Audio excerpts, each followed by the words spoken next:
Welcome everyone to Queer Lawyers Speak, hosted by LAGBAC, Chicago's LGBTQ plus Bar Association. My name is Adamn Zebelian. I'm a partner at Schiller, DeCanto & Fleck, where I practice family law. I'm also the current president of LAGBAC, Chicago's LGBTQ plus Bar Association.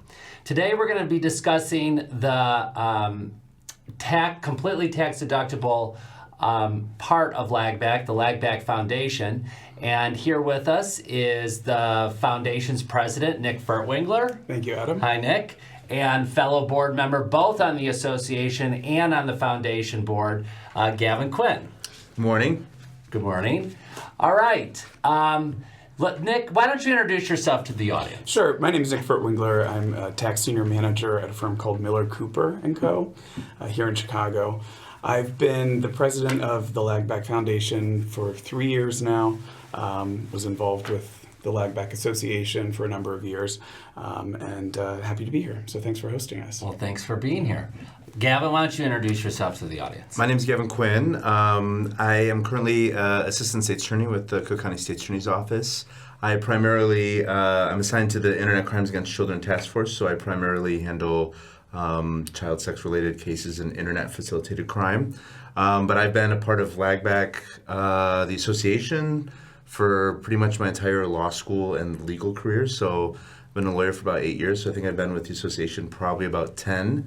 I think I've been a board member for probably about 8.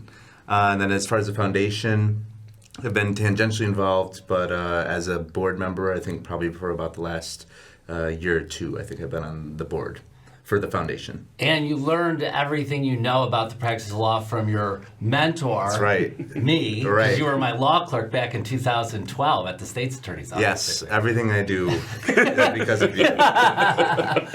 Well, thanks, fellas. So today's topic is to discuss the foundation. And so LAGBAC is a bar association. So I believe it's in the tax code of 501c4. Yep. Or 6. 6. I think it's a 6. Okay. Well, you're a tax lawyer. So, Nick, why don't you explain the difference between the association and the foundation and what the foundation does? Yeah, no, that's great. So the LAGBAC Foundation is the sister organization, but 501c3, so as you mentioned, all tax-deductible donations. And we focus primarily on advocating for law students that are LGBTQ+, assisting organizations in some type of capacity where it helps the LGBTQ+ community. So we do that primarily by giving scholarships. That's probably 90% of what we're dedicated to doing. There is a component of continuing legal education. We will sponsor students to go to Lavender Law. And so we just, the difference between the two is we can't advocate in a political sense because everything's tax deductible versus the association can because their contributions aren't tax deductible. And just so people understand, neither organization, the association nor the foundation, is taxed because they're both nonprofits. Correct. But the difference is that the foundation, the contributions an individual makes to the foundation is tax deductible on their return. Exactly. So it's advantageous to give money to the foundation because then they get a tax benefit. Absolutely. Gives money to the foundation. Please give money to both, but your tax burden will be reduced by giving to the foundation. Understood. Or your firms. Yeah. Now, is LAGBAC, there's many bar associations in Chicago. There's the Chicago Bar Association, the Cook County Bar Association, the Women's Bar Association of Illinois, Illinois State Bar Association. Is it uncommon for a bar association to have a foundation? No, it happens frequently, especially if there is, well, I'm pretty sure the Chicago Bar Association does. Again, it has to be separate from any type of advocacy work in the political spectrum. So again, all we're doing is raising funds to give scholarships to students that are working in organizations that otherwise would be unpaid. So we partner a lot with the Cook County State's Attorney every year, the Cook County Public Defender. We do a lot with PILI, the Public Interest Law Initiative. And again, these are opportunities at organizations where the organization needs the help. The student might not be able to do it because they need to pay rent, they need to buy groceries. So the foundation is able to provide that support and do it in a tax-deductible way to the donor. So, but lots of bar associations have them. They just have to keep them separate in terms of what they do. So the association can do more in terms of advocacy than the foundation can. Understood. Now, Gavin, you're the president of the LGBTQ plus resource group at the State's Attorney's Office. Correct, yeah. LAGBAC Foundation always partners with the State's Attorney's Office to give scholarships. How many scholarships were given this year? We typically give out 2. I believe we're at about 3,000 each, 2,500, right around there. 3,000. I know we've increased it. I actually was a recipient of that scholarship back when I was in law school. And it was really great. I was able to take a volunteer spot where I wouldn't be getting paid at all, and then now have the ability to at least have some money to put towards other expenses. So I think that's really great because I think it really helps sort of diversify some of those important spots in government, in non-for-profit that maybe where they don't have the ability to pay folks. It allows people that maybe are in a situation or come from a background where they can't just volunteer for a summer and not get paid to work however many hours a week. Or go in more debt. Yeah, correct, or take out loans. So I think it allows maybe folks that maybe could do it but would have been working 2 or 3 other jobs in order to fill that gap to maybe not do one of those jobs to more focus on their school and career and stuff like that. So I think that's really great. It allows, I think, it is a privilege to be able to work somewhere for free because it means that you have means and resources to support yourself other ways while you're doing that free internship. So this kind of, I think, helps sort of plug that gap for folks that maybe are really interested in public service or in government, things like that, but just can't do it because they have to live and pay for the rent and food and things like that.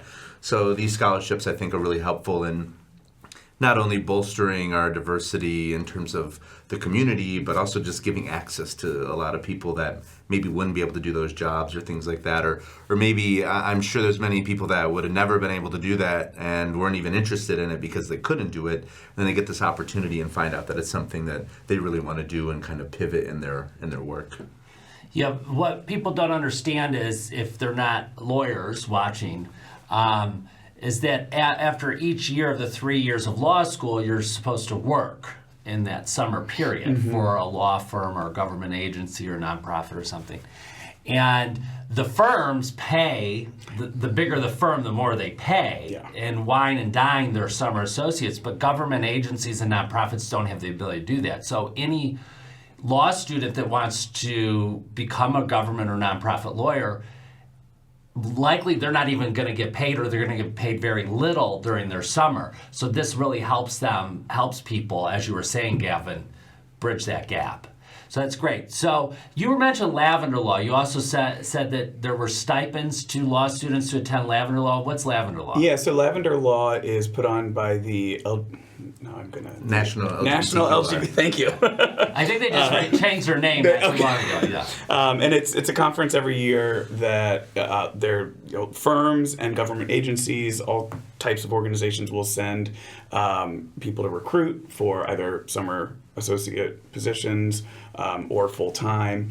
And it changes cities, but it's a great networking opportunity focused on LGBTQ plus, obviously, law students. Typically, the recruiters that come, I think, are the LGBTQ plus attorneys at firms within government organizations, and it's a great way for students that are looking for potential jobs to network. And then, I think there are other continuing legal education events throughout the few days that it's the conference. The conference, yeah. Right.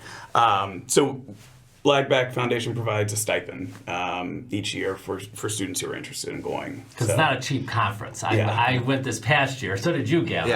Yeah. You actually spoke at the conference, right? Yeah. And just to only I know these numbers because I looked them up the other day. We were having a recap meeting about the conference. And I want to say for the career fair, there's over 400 law students that typically come to the career fair. And I think there's over 200 organizations, either private, public, things like that. Including the State's Attorney's Office. I mean, that's anybody from Cook County State's Attorney's Office was there, the LA District Attorney's Office was there, the JAG Corps, all the federal government JAG Corps groups from the Coast Guard to the Army, and then all the huge firms. And so there's just a ton of different options and folks there. And people are doing interviews on site. And it's nice, recently they changed it where now the career fair portion is on day one, before it was at the end. So you get to meet a lot of these students and, maybe lawyers that are looking to change paths. And then you get to see them throughout the conference and continue to meet with them. But I was part of a panel that was focusing on LGBTQ plus folks in the criminal justice system and kind of building a better system to make sure we're better serving both victims and defendants, things like that. And really anybody that comes and interacts with the criminal justice system. So I moderated that panel. There was I think deputy supervisor of the special victims unit from the Bronx district attorneys. There was a supervisor from the Queens district attorneys. And then this year we were also joined by a former prosecutor who's now part of the sentencing project, which is focused on reducing sentences and kind of incarceration. And then we also had the director of New Mexico legal aid for the whole state. And she brought a really great kind of aspect about specific challenges for LGBTQ folks in indigenous communities and things like that. So it's actually nice. This was the first year of this panel. We had they were former prosecutors but not active prosecutors. So I think it really provided interesting conversation. But I mean, there are, I don't even know how many panels. There's probably over 200 or 300 speakers combined at all these panels. So yeah, there's just a really great opportunity to meet folks from all over the country, and also just to see what kind of big advocacy work is being done nationwide. So typically whatever the hot button issue is in the LGBTQ community in the legal sense, there's often either lawyers or plaintiffs represented there and things like that. I think one year Matthew Shepard's mother was a speaker at the luncheon. So and then I think one year too, one of the plaintiffs in the original gay marriage case that went to Supreme Court. Yes, I think they were a speaker as well too. So just a real fun 3-day weekend, a lot to learn, a lot to visit and things like that, and kind of travels around. But expensive, so it's great that because it's typically either in DC, Chicago, New York, LA. Yeah. So for students, that's an expensive even flight. Right. So that's great that the foundation does that. Does the foundation have an event annually? Well, funny, and you laugh. Funny you should ask. Because it's coming up, and I know how much work it is. But go ahead. Next Thursday, September 19th, okay. The foundation puts on, it's called Lawyers for Diversity every year, and that's our big fundraiser that really is what brings in 95% of the funds that we can support these scholarships with. So we do it at Sidetrack, one of our watering holes. Yes. And we have a variety of speakers. Last year we had Senator Durbin was our keynote speaker. This year we have Justice Mary Jane Tice, lots of other award recipients. We have, I think we're up to 23 firm sponsors. Oh, wow. And have raised a good amount this year. Yeah, so that's how we really keep the foundation afloat, and it was particularly difficult during COVID because we couldn't do that for several years, though we were still giving the scholarships out. So we, definitely took a dip in funds and are trying to kind of build that back so that we can continue to support the scholarships that we do. So if people are interested, 6 to 9 o'clock, September 19th. And for non-members, it's $45. $45. For members, it's nothing. That's right. Open bar, Mediterranean buffet. Okay. Great speakers. So. All right, great. Yeah. So, Nick, why did you decide to get involved in LAGBAC? Because you both went to Loyola College of Law here in Chicago. I was Chicago-Kent. Oh, you're Kent. Yeah. Oh, okay. Yeah. You're Loyola. Correct. Okay. So why did you get involved in LAGBAC? So I actually wasn't out the first year of law school. Shocking, I know. And then the summer after my first year, I came out and wanted to get involved in organizations that would kind of introduce me to attorneys that were LGBTQ plus and how I might get involved to both learn about the community, but also then help in whatever capacity I could. So I think it was my 2L year, I joined the association board as a student member. And that was kind of at the guidance of people who are still involved with the organization but no longer on the board, and that just kind of, it's a great group, great mission, got to know people that you wouldn't otherwise, and just stuck with it. So I think I was on the association board from 2010 to 2017, and then moved to the foundation board after that. Okay, and I think you left as treasurer of the board. Correct. Yeah. Yeah. And now you wear two hats really for the foundation board. You're the treasurer and the president. And according to our tax returns, the secretary. So, Oh. I mean, you know. You have three hats that you wear. So, Gavin, same question to you. Why did you get involved with LAGBAC?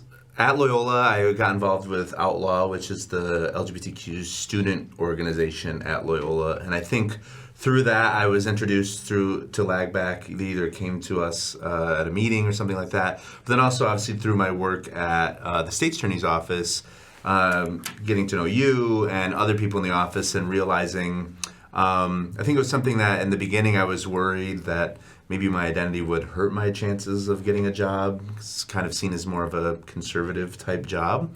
But I quickly... In prosecutorial roles. Yes. And I quickly found out that that wasn't the case, that there was a lot of folks, like I said, I met at the office, you and other people through that, through you, and kind of started getting involved and going to things and things like that.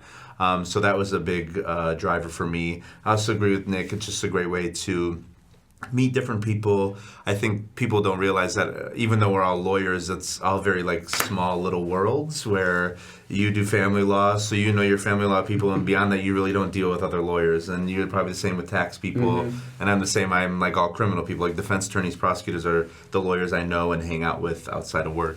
So I think it also just was great to expose myself, not only to learn more, but also just to meet new people and kind of create those connections.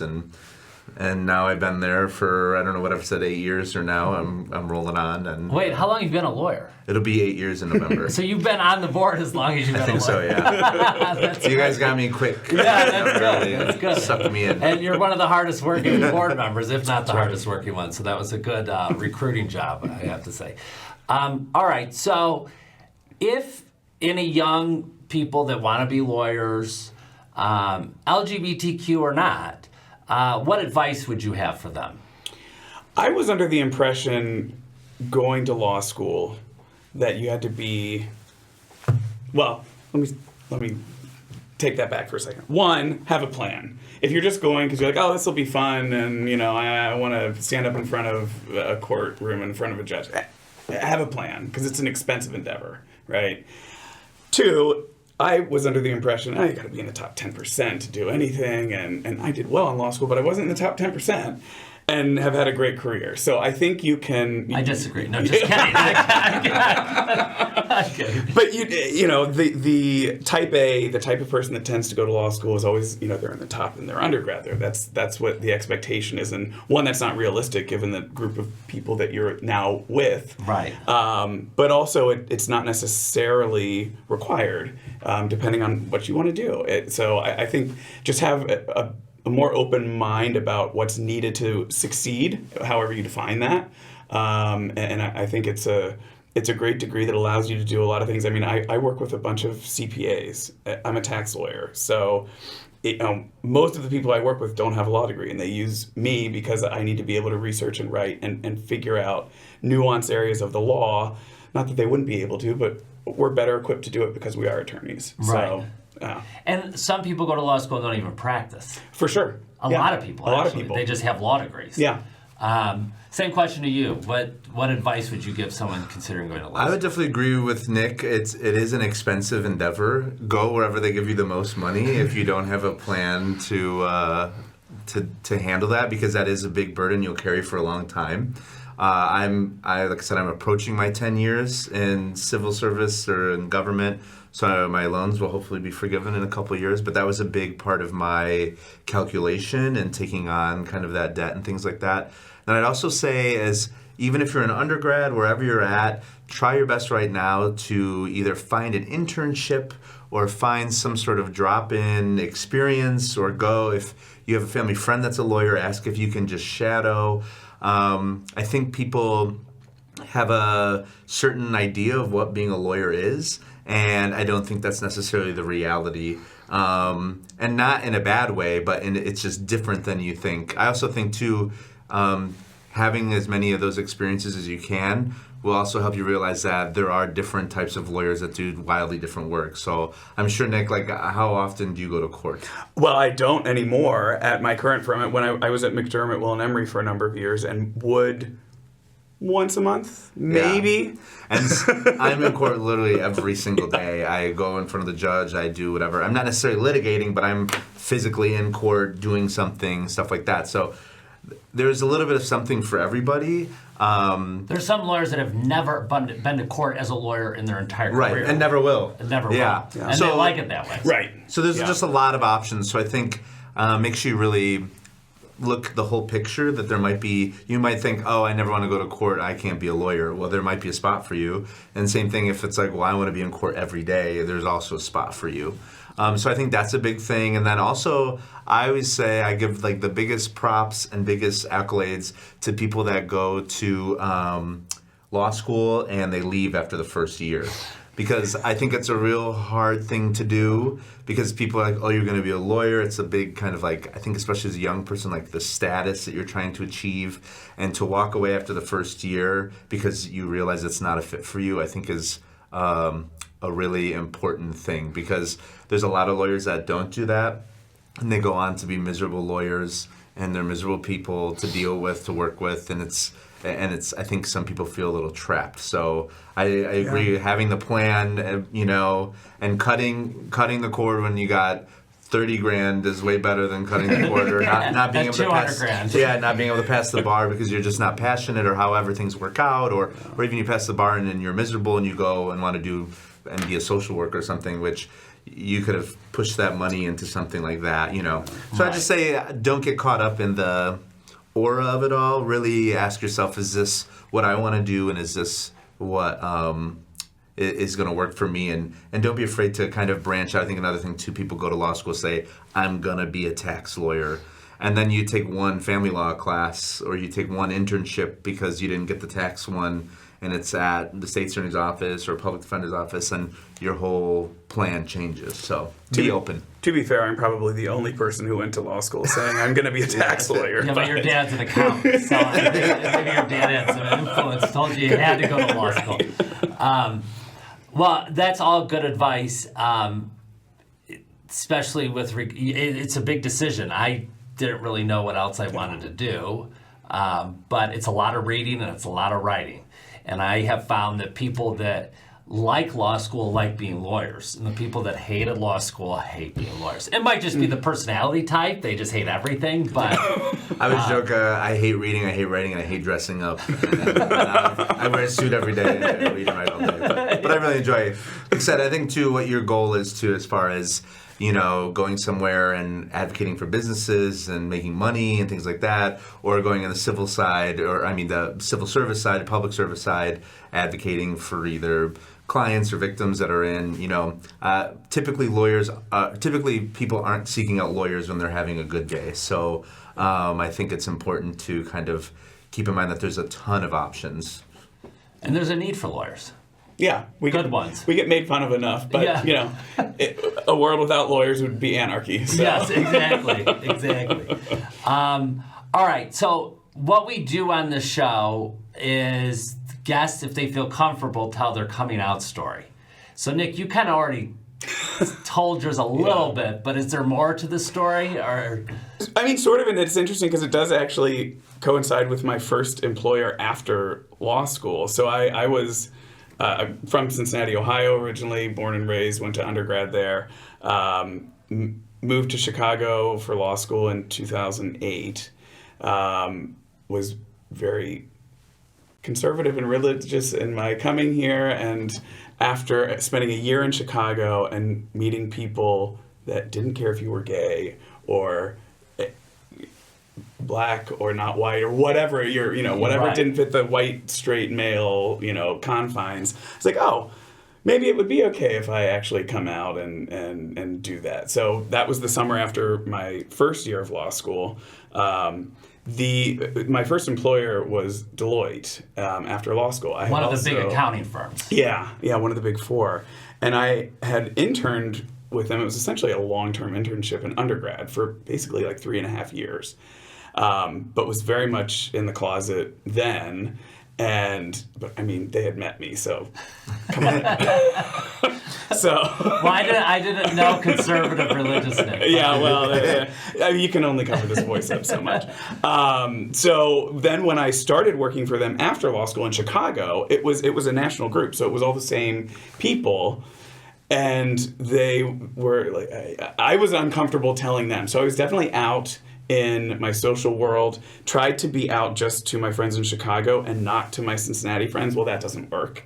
So after a couple months of trying to compartmentalize everything, it kind of all just blended, and it was like, okay, fine, yeah, and here's my boyfriend too. So, but it took a little longer with Deloitte and just being comfortable because they had known the old Nick, and my boss actually was from Chicago and is gay, so that helped. Yeah, that helped you pulled out of the closet a little bit. Yeah. So, and they ended up being a great group, and they didn't care. And that's one of the things I love about Chicago is had I stayed in Cincinnati, who knows, maybe I'd be married with kids in a big white picket fence. I don't know. I doubt it. I love that. Maybe. Gavin, same question to you. We're running a little low on time. I know I got a couple minutes. Basically, I think it was my junior or senior year of college. I feel like I had known for a long time that something was awry, but I couldn't like pinpoint it, or at least I was doing a lot of mental gymnastics for myself to work around that or work through it. But eventually, my junior year, kind of things developed and were happening, and I took advantage of, I went to UIC, University of Illinois at Chicago. They have free therapy sessions for students. You get so many just as part of being a student. And I took the step to finally meet with that person, and it was like a grad student that was doing their like doctorate or whatever for like doing therapy. She was amazing, and just kind of worked through with her, and slowly I kind of did this sort of similar to you, where I came out to people that were close to me, and then I told myself that I wasn't going to lie about it, so if anybody asked me about it, I would. Okay. And then, here we are now, and I jokingly call myself the lead gay at work. So. I agree you're the lead gay. Well, I met you as completely out of the closet when you were a law clerk at the state attorney's office. Yeah. So, well, thank you very much, both of you, for being here. This has been great, and it's been fun. And I thank all of you for joining us, and we'll see you next time. Thank you so much. Bye.